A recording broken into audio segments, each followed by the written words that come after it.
Ang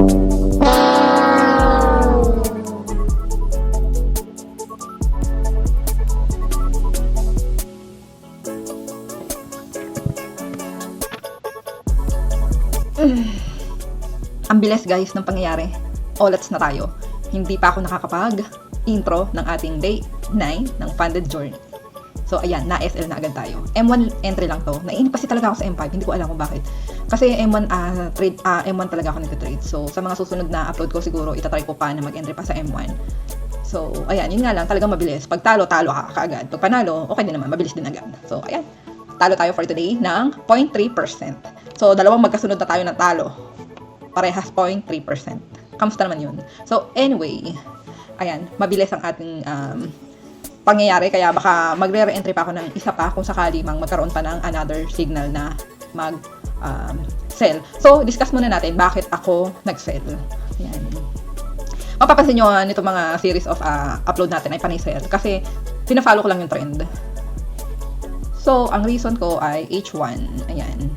Actually, yung structure ng H1, hindi pa siya break. Ayan.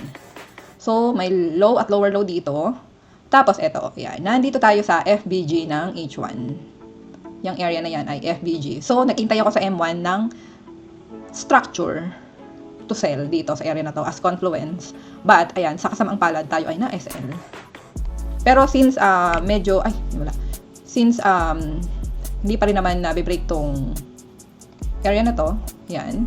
So, ang aking bias pa rin ay makapag-sell sa area ng FBG, sa zone. Ayan. Oops!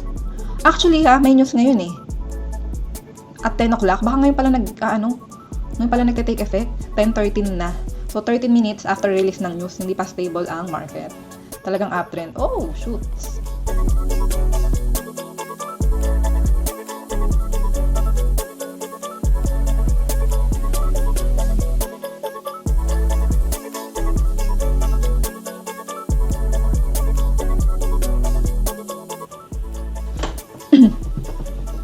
So, ayan guys, sa tingin ko hindi na ako makaka-re-entry dahil 2 beses na akong talo kahapon at ngayon. So, ang gagawin ko naman ay reflect ng mga pangyayari. Means, i-journal ko yung mga losses ko and then titingnan ko kung may mali ba ako na ginagawa.